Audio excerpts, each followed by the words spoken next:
Salve, salve, primeirão. E aí, gurizada? Tudo tranquilo? Vamos a mais uma aulinha, então. Hoje, no cardápio, o que nós temos? A poesia narrativa de um cara chamado Camões, lá de 1500, bem na época do descobrimento lá, hein? É o gênero narrativo em versos, né? A gente tem como grande obra do Renascimento, pessoal, que é considerada assim a Mona Lisa do Renascimento, Os Lusíadas, só que em poesia, tá? Essa obra do Camões, Os Lusíadas, é a epopeia, poema épico, ó, uma narrativa em versos do ciclo das navegações, tá? Da viagem do glorioso Vasco da Gama, quando ele faz a viagem com a frota portuguesa e consegue vencer o cabo, né, das tormentas e chegar ao Oriente mais longínquo. O que vocês têm de se ligar? Bom, vocês têm de se ligar basicamente nos elementos da narrativa. Tá? Os elementos da narrativa estão aqui.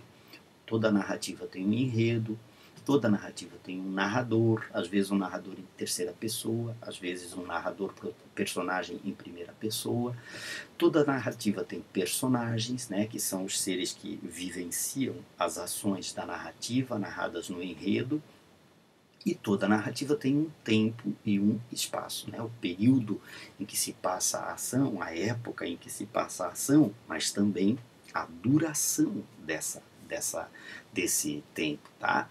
E o espaço também, tá? Que é o local onde se passa essa ação. Tá? Então, nos tipos de gênero narrativo, a gente tem a diferenciação que diz respeito aqui ao poema épico Os Lusíadas. Tá? A gente tem narrativa em prosa, e essas narrativas em prosa são compostas nos contos, nas novelas, tá? Nos romances. Muito cuidado com a expressão novela, não é telenovela. Literatura, novela é uma narrativa intermediária, assim, não é tão grande quanto um romance, mas também não é tão pequenininha, curta como um conto. Tá? No nosso caso, a gente vai estudar essa obra aqui, Os Lusíadas. E a primeira coisa que eu queria que vocês se ligassem é que Lusíadas tem a ver com lusos. Lusos tem a ver com portugueses. Tá?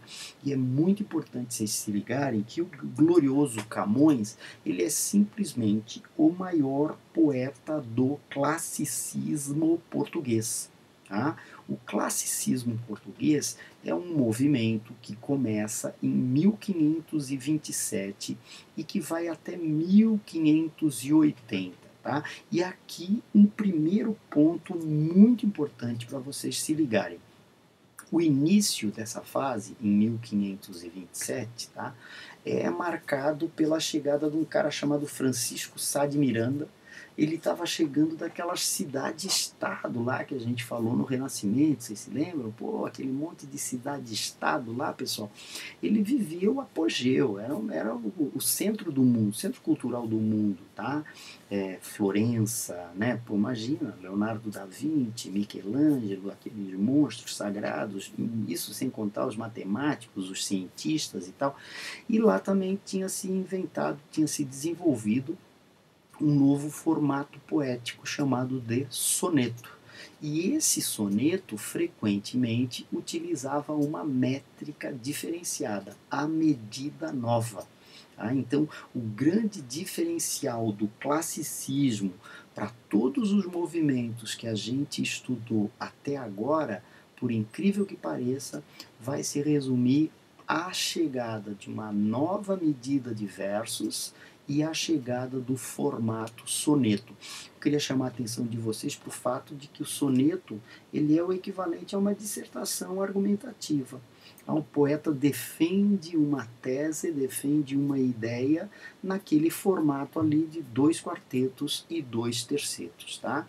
E por que acaba esse classicismo português? O que hora que acaba? Acaba-se justamente durante a unificação da Península Ibérica que vocês estudam em história, quando o rei Dom Sebastião acaba morrendo, e aí a Espanha vai e se apropria de Portugal, tá? Assume o comando de Portugal. Tá? Então vai ficar, me parece que ao longo de 60 anos, esse poder de Espanha sobre Portugal. Tá? É muito importante a gente realçar que o Camões, no poema épico dele, parece que dá a medida da Era de Ouro de Portugal. Tá? Vamos dar uma olhadinha no poema? Então vamos. O que tem no poema, que é um poema épico, ou seja, poema épico é uma narrativa escrita em versos, por isso poesia, por isso poema épico. Publicado em 1572. O primeiro ponto fundamental, tem duas narrativas. Tem uma narrativa principal, que diz respeito à viagem do Vasco da Gama às Índias, ao Oriente. O Vasco da Gama, com a sua frota, conseguiu chegar até o Oriente e voltou abarrotado de riquezas, apesar de ter perdido diversos navios. Para nós é importante porque, ao longo dessa história, o Vasco da Gama, quando chega num dos reis lá do Oriente, ele senta-se e começa a conversar com esse rei, e aí ele assume o eu lírico do poema, ele assume a narrativa do poema e conta toda a história de Portugal. Então olha só como o poema tem esse caráter muito forte nacionalista. Tá? O Vasco da Gama contar a história de Portugal significa que o poema tem como marca fundamental o valor da nação portuguesa. Tá? E um outro aspecto igualmente importante é que esse poema, na verdade, não foi uma criação o formato desse poema não foi uma criação do glorioso Luís Vaz de Camões. Na verdade, ele copia a estrutura de poemas antigos, dos gregos antigos, tá? Dos romanos antigos. Então, os romanos tinham escrito seu poema épico chamado a Eneida. Os gregos tinham a Ilíada, né? Tinham a Odisseia, a Ilíada, a história de Troia, Aquiles, semideus. Por que eles escreviam esses poemas épicos? Para celebrar a grandeza das suas pátrias. O Camões vai escrever o poema épico Os Lusíadas para celebrar a grandeza da pátria dos gregos? Não, para celebrar a grandeza da pátria dos lusos, dos portugueses. Outro aspecto importante, então, como Portugal era um país muito católico, muito religioso, a gente tem uma mistura de referências que são referências aos deuses gregos. Vênus, por exemplo, Vênus é uma divindade que trabalha em favor dos portugueses, né? O Baco, por exemplo, trabalha contra os portugueses. Então aparecem diversas figuras da mitologia aí nesse conjunto de narrativas do poema épico Os Lusíadas. E lado a lado aparecem as referências cristãs, como não poderia deixar de ser um país marcadamente cristão. Tá? Aí eu selecionei aqui 4 episódios que são os episódios mais importantes. Primeiro deles, o Velho do Restelo. O que é esse Velho do Restelo? O Restelo era a praia de onde os navegantes saíam, gente. Os navegantes embarcavam na praia do Restelo. E esse velho da praia, da areia da praia, porque ele não embarca, ele faz uma crítica. Ele diz que, se os portugueses continuarem a enviar os seus homens mar afora, é fato que a pátria portuguesa vai se enfraquecer e vai pagar as consequências. E pagou as consequências mesmo, né? Porque 8 anos depois da publicação dos Lusíadas, os espanhóis vieram e né? Se adonaram de Portugal.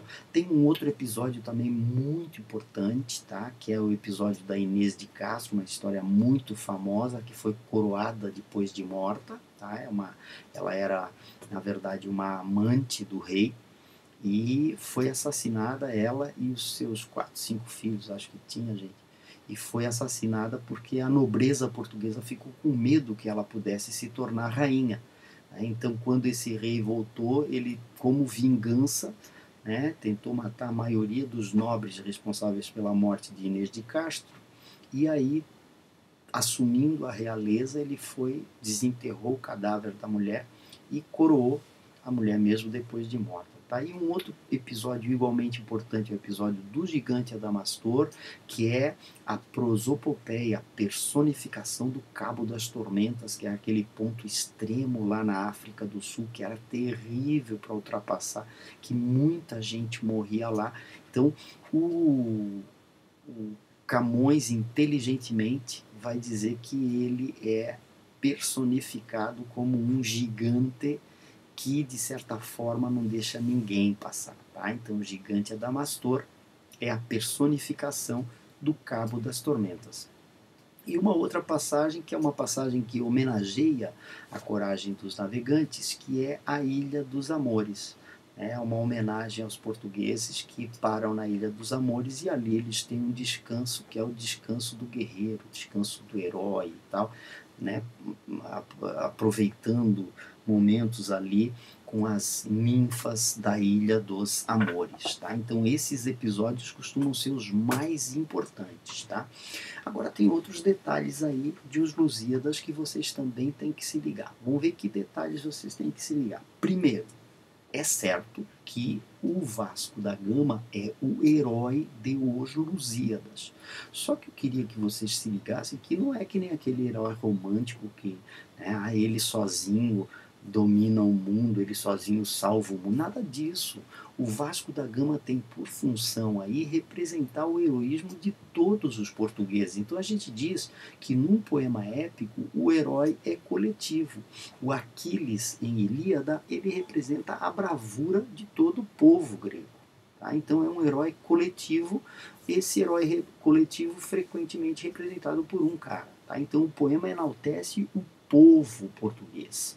No meio disso, eu falei para vocês que tem a história de Portugal, então vão aparecer diversos feitos heróicos de alguns reis de Portugal. E isso permite que a gente diga, a visão de heroísmo do Camões é aquela visão de que a nobreza era heróica, a aristocracia era heróica. Então, por isso, essa celebração da realeza permite que a gente diga, ah, tá, o poema é um poema que celebra a grandiosidade dos nobres portugueses. Exatamente, tá? A divisão do poema também é importante, tá? Vocês deem uma olhadinha lá no livro-texto, o poema é dividido em 5 partes. A primeira parte é a parte da proposição. O assunto do poema aparece aqui nessa primeira parte em 3 estrofes. Proposição dá a ideia de que o eu lírico se propõe a cantar os feitos heróicos dos navegadores portugueses. Tá? Então, por isso, ele se propõe cantar os feitos. Eu falo cantar porque o poema ele é dividido em cantos. São 10 cantos que equivalem a capítulos. Tá? Na segunda parte, o que aparece? Na segunda parte aparece o eu lírico pedindo inspiração. É uma coisa tão grandiosa que ele vai fazer que ele tem que pedir uma inspiração. E essa inspiração ele pede para quem? Pede para as ninfas lá do Rio de Portugal. As ninfas do rio Tejo, em Portugal, que eram chamadas de Tágides. É claro que o poema português vai querer ninfas portuguesas. Essas ninfas portuguesas, tá? Uma mitologia, elas não existem, né, gente? Essas ninfas são chamadas de Tágides, uma invenção inteligentíssima do Camões, diga-se de passagem. O momento da dedicatória vem na terceira parte do poema. Tinha um rei muito jovem, um cara chamado Dom Sebastião, e aí para o Dom Sebastião ele reserva ali, tá? Um pouco mais de 10 estrofes para fazer a dedicatória a esse glorioso rei português, tá? Um cara muito jovem, muito novo. E a quarta parte, gente, ó, a quarta parte é a parte mais longa do poema, que é a narração propriamente dita. É muito importante a gente perceber que é aqui que o bicho pega, ó. No canto 1, capítulo 1, até o canto 10, a gente tem a narração de todos esses aspectos que eu falei para vocês. E é importante vocês se ligarem que é a grande parte. Porque imagina, cara, conta a viagem do Vasco da Gama, conta histórias de portugueses heróicos, conta o episódio da Inês de Castro, conta o episódio do Velho do Restelo, conta o episódio da Ilha dos Amores, o episódio do Gigante Adamastor. Quer dizer, de certa forma, grande parte do texto está aí no desenvolvimento dessa narração. E a quinta parte, tá, é uma parte na qual já aparece de novo a ideia da crítica, né, de uma decadência da pátria portuguesa, porque lembrem-se, o poema foi publicado em 1572 e Portugal já estava, de certa forma, já tinha perdido muito do seu poder, tá, sobretudo seu poder naval. Então é muito importante a gente perceber isso. Vou dar uma lidinha agora no poema com os aspectos que eu queria chamar a atenção. Olha só o primeiro ponto que eu queria que vocês se ligassem. O poema, gente, ele é formado por 1102 estrofes iguaizinhas. Todas elas têm essa mesma estrutura. Ó, os versos rimados. O primeiro rima com o terceiro, rima com o sexto. O segundo rima com o quarto. Primeiro, terceiro e quinto. Segundo, quarto e sexto. E o sétimo e o oitavo rimam juntos, tá? Então a gente tem aqui um esquema, que é um esquema que começa na primeira estrofe e nas outras 1101 estrofes, porque nós estamos falando de um poema com 1102 estrofes, estamos falando de um poema com 8816 versos, pois ao longo de todo o poema a estrutura vai ser a mesma. As armas e os barões assinalados que da ocidental praia lusitana por mares nunca de antes navegados passaram ainda além da Taprobana, em perigos e guerras esforçados mais do que prometia a força humana, e entre gente remota edificaram um novo reino que tanto sublimaram. Perceberam a preocupação da rima, a preocupação da métrica também? Essa preocupação da métrica está aqui, ó. Olha só. Todos esses versos, todos eles são versos decassílabos. Ó, a medida nova, professor, medida nova, gurizada, aquela medida que tinha sido trazida lá da cidade-estado da Península Itálica, vocês se lembram? Pelo Francisco Sá de Miranda? Pois é, tá aqui, ó. Versos decassílabos, uma sílaba poética, 2, 3, 4, 5, 6, 7, 8, 9, 10. Ah, por que o dos não vai? O dos não vai porque é sílaba átona. Sílaba átona no final do verso a gente não conta. Olha só como tem sílaba átona aqui que acaba sendo deixada de lado. Tá? Queria só dar uma explicada para vocês aqui. É legal a gente saber um pouquinho do que ele está falando. As armas e os barões. As armas é o exército português, é a força, né, do exército português. Os barões assinalados são aqueles caras que são os escolhidos, tá? Aqueles escolhidos por Deus. Ah, eu sou assinalado por Deus, o meu destino é ser um grande herói português. Que saíram da praia portuguesa e navegaram por mares desconhecidos para os ocidentais e passaram ainda além do Ceilão, do Sri Lanka, em perigos e guerras esforçados mais do que podia a força humana conceber, e entre gente longínqua lá do Oriente, entre os orientais, construíram um novo reino que tornaram tão sublime, que tornaram tão grandioso. Então, o poema épico Os Lusíadas é marcado por esse caráter celebrativo da nacionalidade portuguesa. Tá? Aqui a gente tem, né, o roteiro feito pelo glorioso Vasco da Gama. Ele sai daqui, passa aqui, tá? Só queria dizer, e quando ele passa aqui, gente, ó, ele abre muito essa volta aqui, ó. É muito legal isso, né? Ele faz a volta do mar. Eles faziam uma volta bem aberta aqui, ó, porque aqui as correntes eram terríveis. Eles sabiam que as correntes iam acabar jogando eles, atirando eles contra rochas e tal. Então eles abriam essa volta. Adivinha, quando eles abriram essa volta do mar aqui, eles ficaram vendo sinais de terra. É óbvio que eles não viam, né? Não conseguiam enxergar. Nós estamos falando aqui de quilômetros e quilômetros de distância, né? Mas a ideia básica é que eles encontram sinais de que havia terra nessa direção. E quando o Vasco da Gama volta dessa viagem e para, não sei se é na ilha, nas Canárias, ou se é nos Açores, aqui em cima, que o Vasco da Gama para, ele dá a letra para o Pedro Álvares Cabral. Pedro, se tu abrir mais a volta do mar, eu tenho certeza que tu vai descobrir terra, porque tem sinal de terra próxima quando a gente passou na nossa volta do mar aqui. E adivinha, o Pedro Álvares Cabral, depois do glorioso Vasco da Gama, acaba chegando ao Brasil. E tem uma citação no poema Os Lusíadas, tem uma citação ao Brasil. Aqui eu queria chamar a atenção de vocês, ó, que gigante Adamastor é nessa parte aqui, ó. Tá? É essa parte aqui, né? A Taprobana era conhecida essa região aqui, ó, então já é no Oriente. tá? Então é importante a gente perceber que os portugueses, gente, mesmo com aquele paiseco, que país é, ó, Portugal era desse tamanho aqui, pessoal. Portugal era desse tamanho aqui. Mesmo desse tamanho, Portugal dominou todo esse litoral aqui, tá, pessoal? E teve, inclusive, na China, pedaços da China como colônias suas, tá?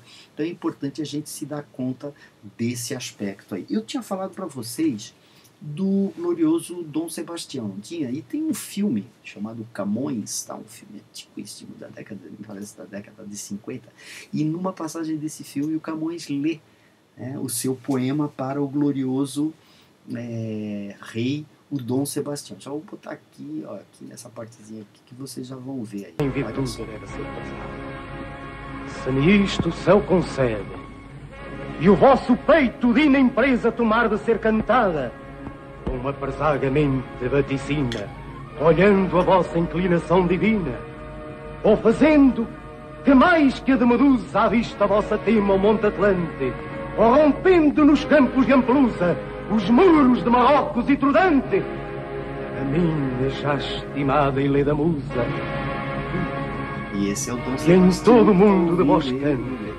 de sorte que Alexandre em vossa beija, sem a dita de Aquiles, inveja. E esse é o Dom Sebastião. É interessante vocês saberem que esse Dom Sebastião aí, pessoal, é o cara que vai tentar restabelecer a grandeza portuguesa e por causa disso acaba sumindo, né? Tenta invadir a África lá com meia dúzia de portugueses e acaba sumindo na África para nunca mais ser encontrado. E se criou um mito, o mito do sebastianismo português. A gente vai voltar a falar disso mais adiante. Aqui já tem a estrutura, já falei para vocês, né? São 10 cantos, o verso decassílabo, tá? Decassílabo heróico, decassílabo sáfico é basicamente a entonação, tá? Isso é secundário, mas é muito importante vocês perceberem que os versos têm 10 sílabas poéticas.